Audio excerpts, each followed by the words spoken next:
I didn't realize it as a kid, but Avatar: The Last Airbender is one of the most sophisticated explorations of how our urban design shapes and manipulates our society. And while the show explores a lot of really cool cities, nowhere is as clear than in Ba Sing Se. You're in Ba Sing Se now. Everyone is safe here. It's a textbook on how architecture becomes control, on how walls create inequality, on how urban design can manufacture ignorance, and how a city can be both impenetrable and impossibly fragile. So let's start our journey at the outer ring and make our way towards the palace, where every ring reveals a deeper layer of Ba Sing Se's strengths and weaknesses, showing how the most impenetrable fortress quickly becomes the most vulnerable. Okay, that's better. Ba Sing Se is massive. It's the largest city in the world of Avatar. A huge outer wall protects the whole city, wrapping around the agrarian zone where they grow food. Inside that, you get the lower ring, where most people live. And then the middle ring with the university and the middle class. And then finally, the upper ring, where the wealthy and the Dai Li, the secret police, live. And in the dead center, the royal palace.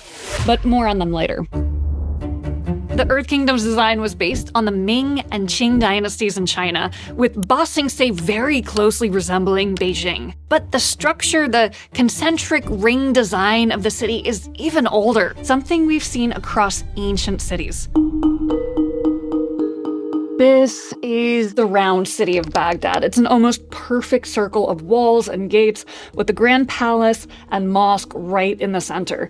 It had a grand library that attracted scholars from all over the region, and a large number of people settled just inside the outer ring for economic opportunity. Power literally sits at the center with everything else radiating outwards. When we look at recreations of the round city of Baghdad, they have a striking resemblance to Ba Sing Se. My favorite ones are actually from Assassin's Creed Mirage. You cannot tell me that that doesn't look pretty darn close to Ba Sing Se.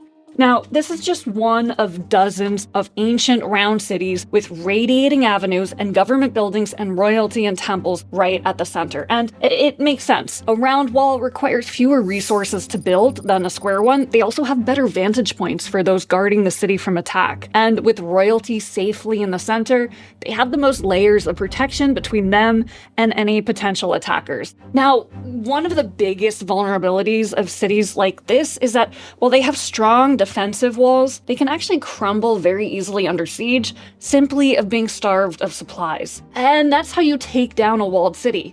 You don't break through, you wait. And in 717, that's what the Arabs tried to do when they laid siege to Constantinople. They were planning to starve the city out. They were planning to cut off the supply lines to the city and wait for everyone inside to die. But Constantinople had something that many other walled cities didn't. Small-scale agriculture, vineyards, orchards, and vegetable patches. The city could continue to feed the population through internal food sources and through its access to the Black Sea. And so, during that year-long siege, Constantinople held out. It was actually the Arabs outside the walls who starved.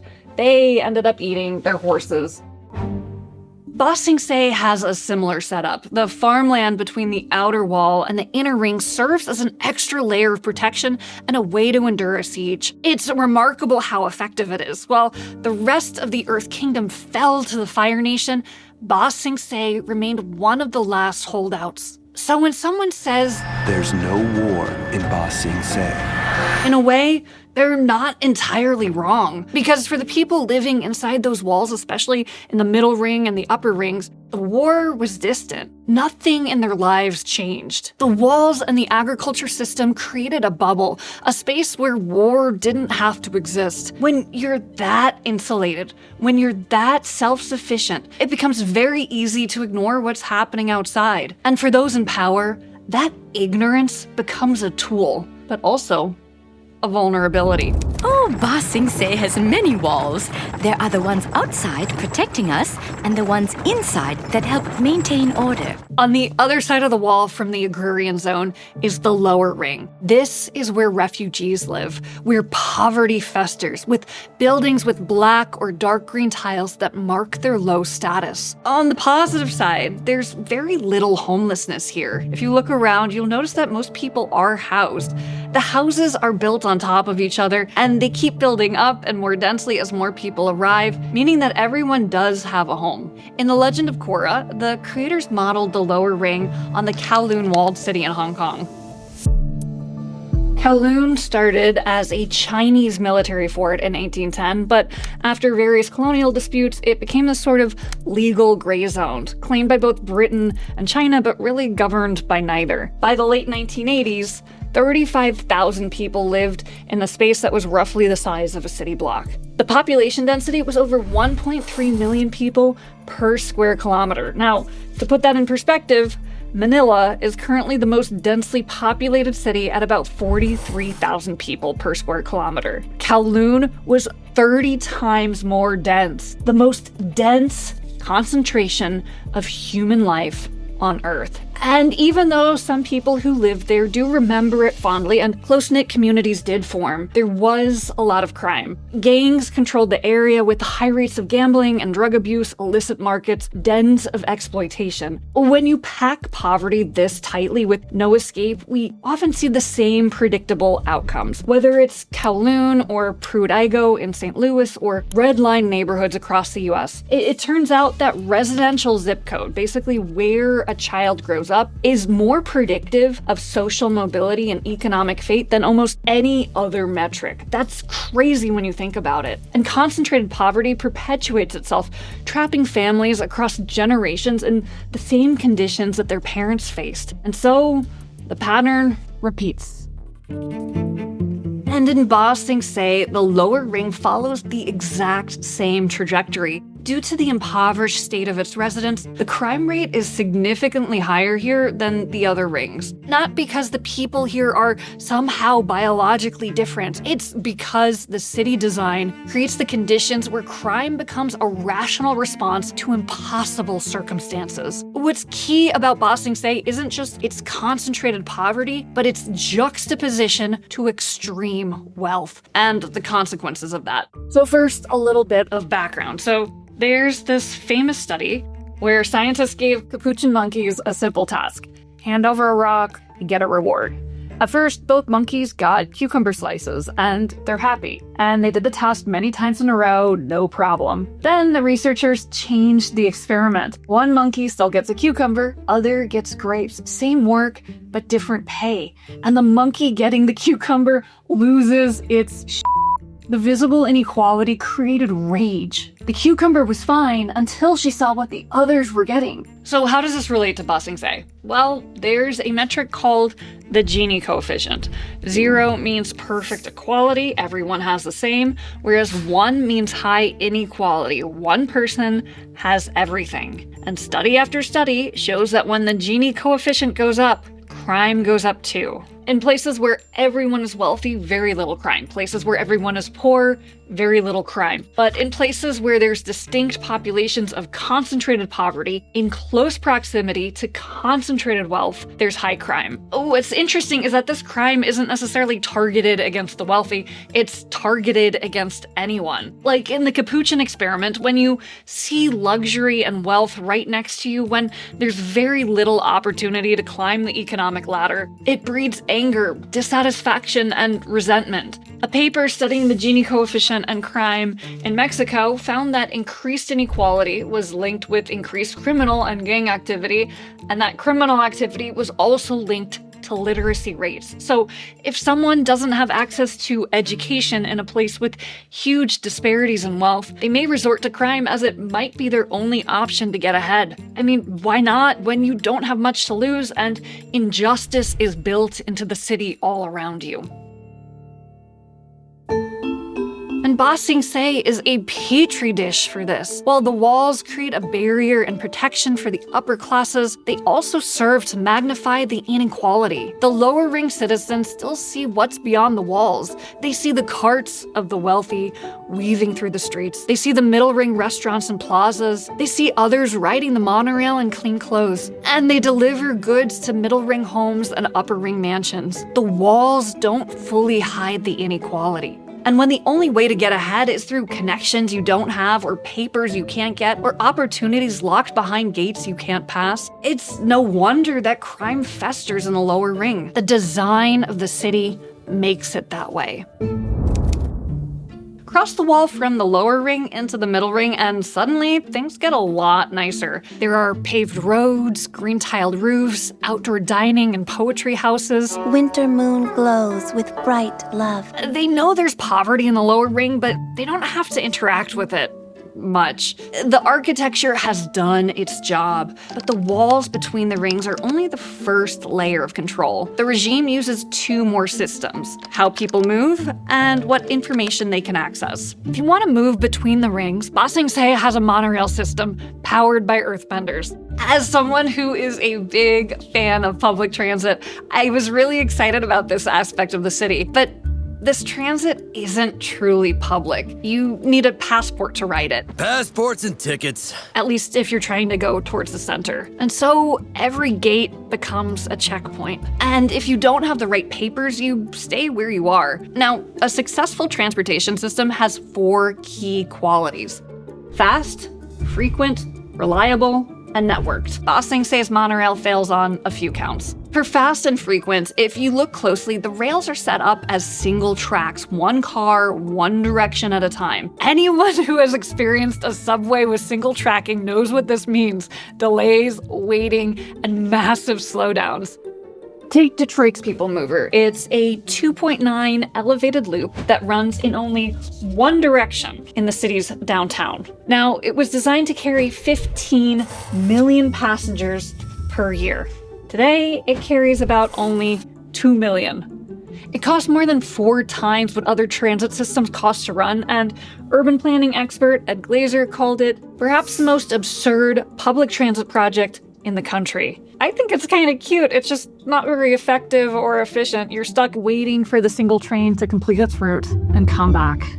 In the world of Ba Sing Se, there's no way a single-track monorail could possibly move the volume of people a city of this size needs. Or, as one Reddit user commented, just not sensible public transportation fit for a 20th century style industrialized world. Then, in terms of networked, or basically, it gets you where you need to go, access to the upper ring is limited and controlled. You need special permission. Access to places in the lower ring are sparse. The monorail doesn't provide comprehensive coverage of the city's largest, most populated area. Ba Sing Se is a city that would take 2 days to cross on foot. That's according to Earth King Yi Ming. So, from my calculations, the city is about 50 miles in diameter. And that means that the transit lines are about 8 miles away from many lower ring citizens. Now, for comparison, most people in New York City live within about 1 mile of a transit stop. And remember, there are no cars in Ba Sing Se, just carts, walking, and the monorail. So if you live in the lower ring, you probably don't often travel very far, and when you do, you probably walk for hours, carrying goods and supplies. If you need to get to the opposite side of the city, the rings make a straightforward path impossible. You're constantly moving in arcs, following concentric circles, adding distance to every journey. Not a great design for human movement, but it is a decent design for containment. And it's more than physical movement that's controlled. Ba Sing Se has one radio station and one source of news, and no surprise, it's government-controlled. In East Germany in the 1980s, censorship was pervasive. The Stasi's influence penetrated culture, media, and everyday life. In Iran under Savak, they similarly censored press, books, and films. They screened and suppressed anything critical of the regime. In North Korea, the state owns every printing press, every broadcast tower, every means of mass communication. And in China, today, the Communist Party employs an army to monitor, censor, and shape online discourse in real time. Every form of communication, every channel of information, monitored, shaped, controlled. And in Ba Sing Se, the secret police, the Dai Li, follow the same pattern. Anyone who talks about the war is taken to Lake Logai, underground where no one can hear them. And there they're imprisoned and re-educated until they repeat, "We're so lucky to have walls to create order." Now, it's fitting that this prison is under Lake Laogai. In Mandarin Chinese, the term Laogai literally means reform through labor. And it's a fairly direct allusion to the re-education camps China has been operating since the 1950s. This is where political dissidents, religious minorities, anyone deemed a threat to the state are set to be reformed through forced labor, indoctrination, and psychological manipulation until detainees renounce their beliefs and parrot the official narrative. In authoritarian regimes, thought and media monopoly is essential. If you can control where people can go, what they can say and hear, you can basically control what they know. Interestingly, even when people know that the information is biased, it doesn't actually seem to matter. Research on authoritarian regimes found that people often do trust state-run media, even when they recognize the bias. So, in one study in China, respondents are aware of pro-regime biases in official mouthpieces, but trust these outlets more anyway.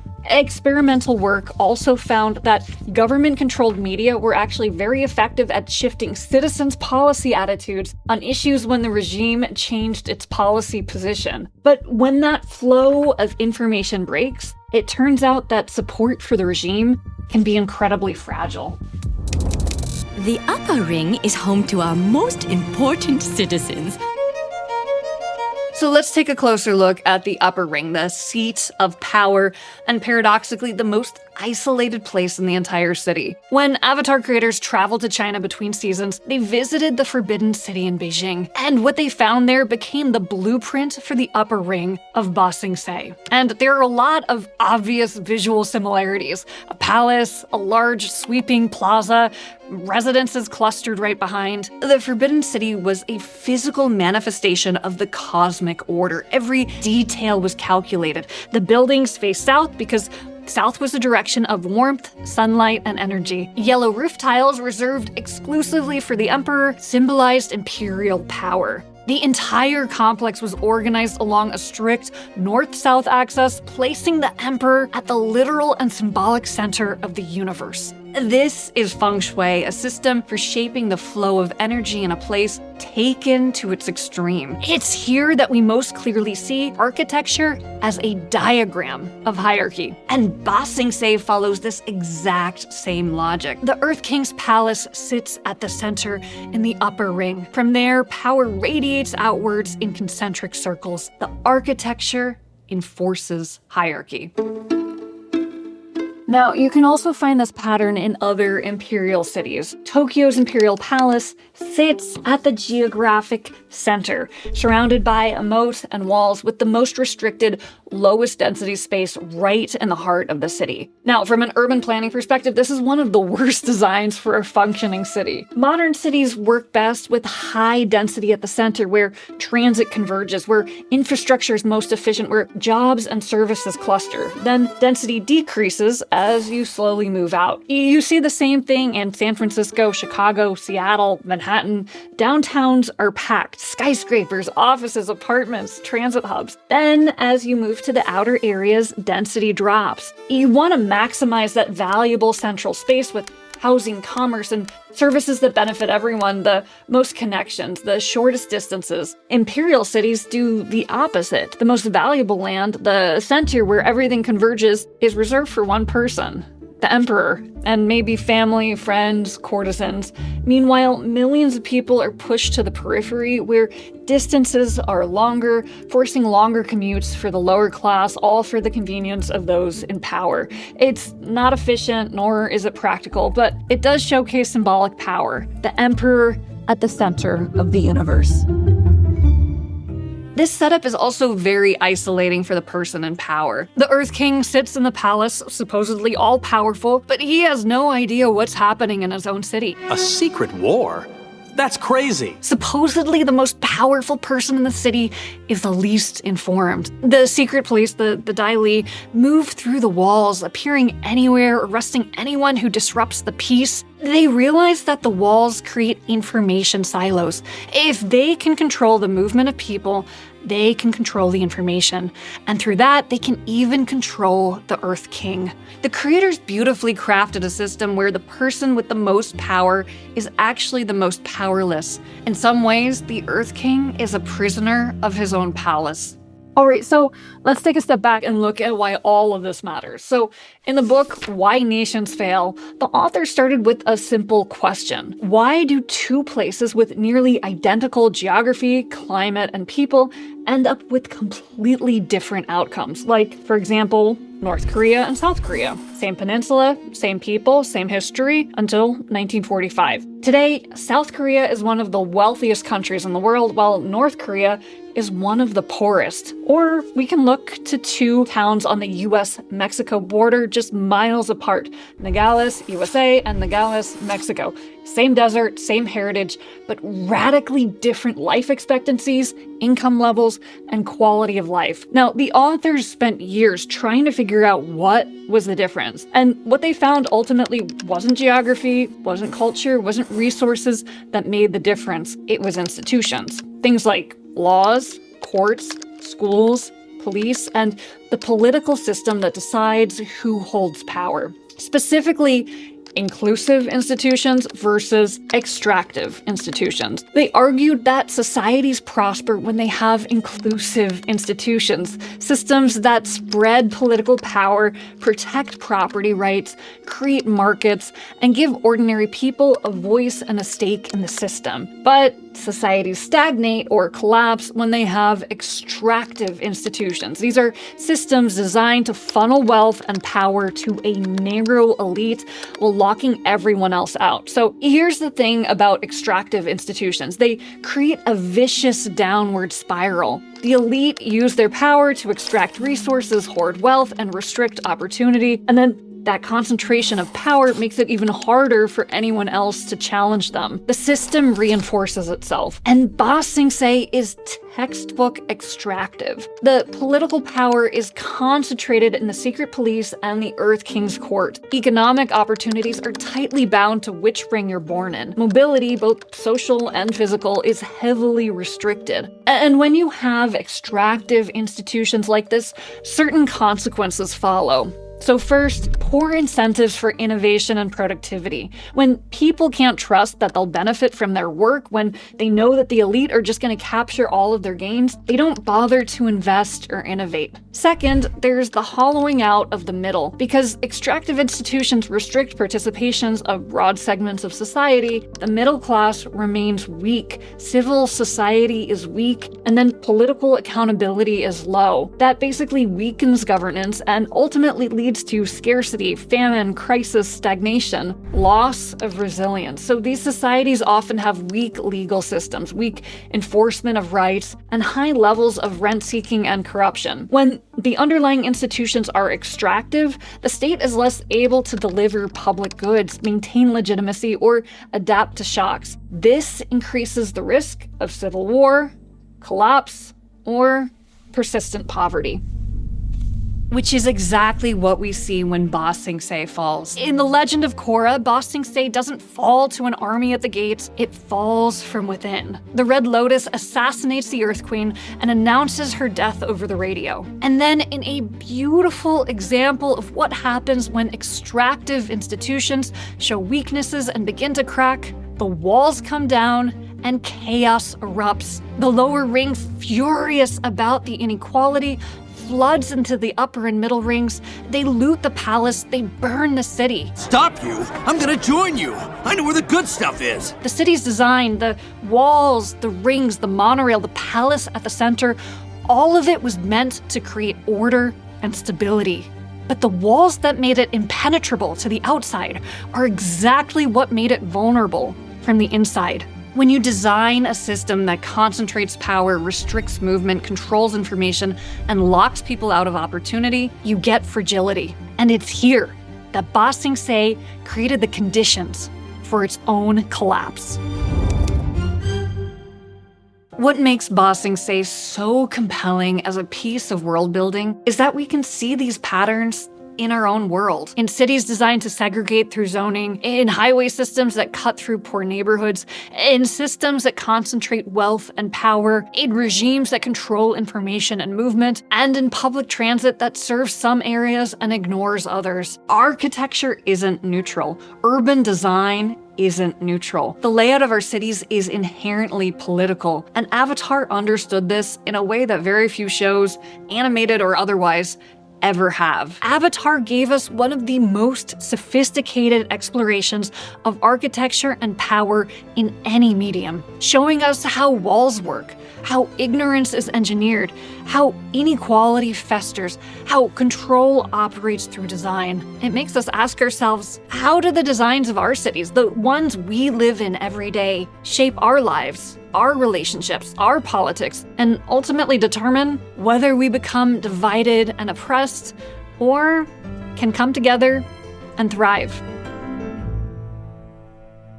Alright, if you want to learn more about some of the ideas in this video, I will leave links in the description to Why Nations Fail, Happy City, Walkable City Rules, and some of the other books I used as inspiration in this video. And I want to give a big shout out to some of my very first supporters on YouTube and Patreon. Thank you guys so much. I couldn't do this without you.